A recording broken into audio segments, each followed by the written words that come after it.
Things came along the way without any business plans, certainly. I don't do business, but without any planning of any kind, really. Well, it has been not a boring life. I was a child in the 50s and a teenager in the 60s.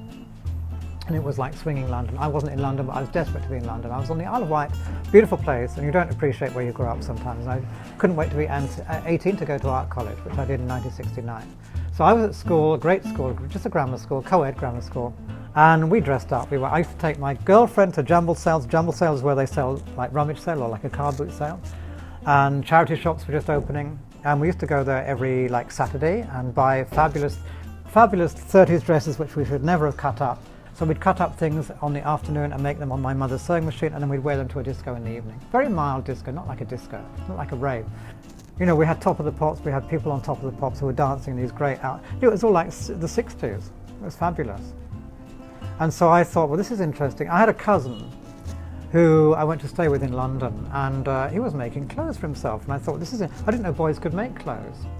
And he was like, you know, a straight guy who was making fabulous clothes because it was 60s.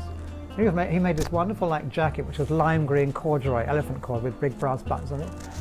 Well, I'm sure I could do that actually. So I used to take apart old things from the jumble sales and make a pattern. I didn't know how to do anything.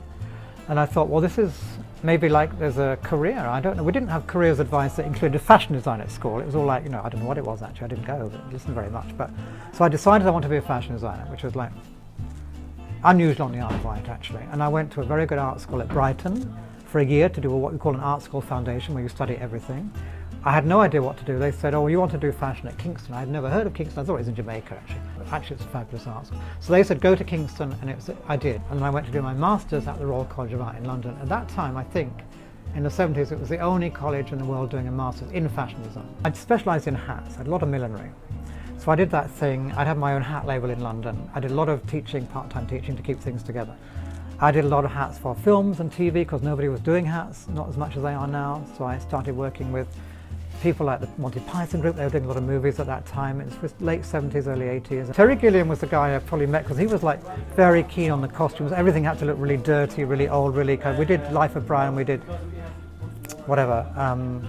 I think of it later. He wanted real biblical look, you know, like, so that was very interesting. So I did whole costumes, not just hats, I did a whole costume for them, for different movies. I went on to do a James Bond movie, which was called Never Say Never Again, where there was a scene where he was like in Egypt, where they wanted turbans and ethnic, so I did that.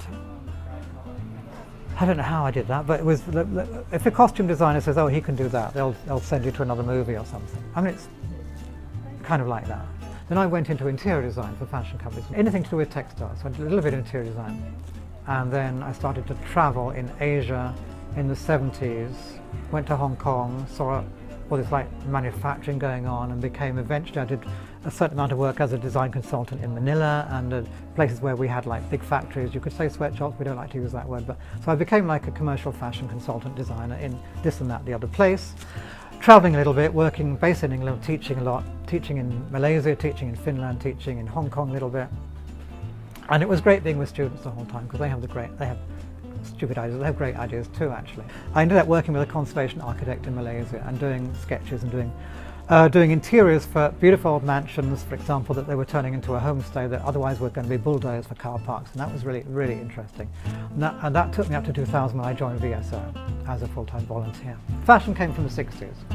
And then fashion led to these other things that now I'm doing. So I'm now back as a kind of designer, like fashion, but also product designer. So it's been a very good thing to have gone into fashion and be able to use fashion, which has a bad name for being frivolous and luxurious and sweatshoppy and all the rest of it, to use that to go into another area, various other areas that are what we can loosely call development.